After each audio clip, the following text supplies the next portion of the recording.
আজকের দিনের বেশিরভাগ মানুষেরই দেখবেন কেমন মনটা যেন কেমন ভাঙা ভাঙা, সব কিছু আছে কিন্তু কিছু একটা যেন নেই, মিসিং। সেটা আসল কারণ কি জানেন?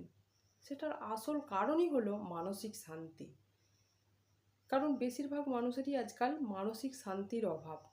আর সেই মানসিক শান্তিটা আমরা কিভাবে বজায় রাখবো, সেইটা নিয়েই আমি আজকে তার 4টি বিশেষ উপায় আমি আপনাদের সাথে শেয়ার করব। আপনারা ভিডিওটি লাস্ট পর্যন্ত দেখতে থাকুন। আজ আমি আপনাদের সাথে মানসিক শান্তি বজায় রাখার যে 4টি বিষয় আপনাদের সাথে শেয়ার করতে যাচ্ছি, সেগুলি আপনারা 7 দিন অন্তত অভ্যাস করে দেখুন। তাহলে দেখবেন আপনার জীবনের একটা বড় পরিবর্তন দেখতে পাবেন আপনি। প্রথম নম্বর পয়েন্ট হলো, সব কিছুকে নিয়ন্ত্রণ করার চেষ্টা করবেন না। দেখুন, আমাদের জীবনে এমন কিছুই আছে যেগুলোকে নিয়ন্ত্রণ করা যায় না, নিয়ন্ত্রণ করতে আমরা পারি না। তাই সেগুলোকে নিজের মতো করে নিয়ন্ত্রণ করতে যাবেন না।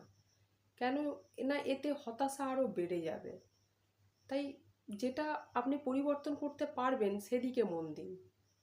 দ্বিতীয় নম্বর পয়েন্ট হলো, অন্যের মতামতের বন্দী হবেন না। দেখুন, সবাইকে খুশি করা কিন্তু সম্ভব নয়। আপনি যদি অন্যকে খুশি করতে যান তাহলে আপনি নিজেরই শান্তি নষ্ট করবেন, কারণ সবার মতামত আলাদা আলাদা। তাই অন্যকে খুশি করা বন্ধ করুন। তৃতীয় নম্বর পয়েন্ট হলো, কৃতজ্ঞতার চর্চা করুন। দেখুন ফ্রেন্ড, আমরা আমাদের কাছে যা নেই আমরা সেটা নিয়েই বেশি ভাবি, সেটার দিকেই ফোকাস করি, কিন্তু যা আছে সেগুলো নিয়ে আমরা কখনো কৃতজ্ঞ থাকি না।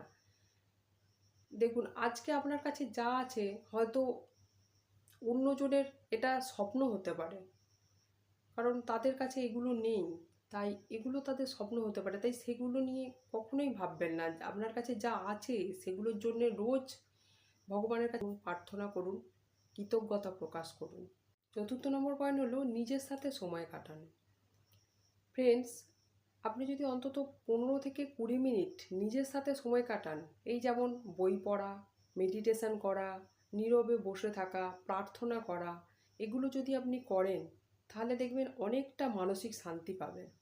যেগুলো আপনাকে মানসিক শান্তি দেয় ঠিক সেগুলোই প্রতিদিন অভ্যাস করুন। তাহলে দেখবেন মনটা অনেক আগের থেকে দেখবেন শান্ত হয়ে গেছে, শান্তি পাচ্ছেন। এই ভিডিও এই পর্যন্তই, দেখা হচ্ছে পরের ভিডিওতে। ভিডিওটি ভালো লাগলে অবশ্যই চ্যানেলটিকে সাবস্ক্রাইব করবেন এবং লাইক করবেন, প্রচুর শেয়ার করবেন।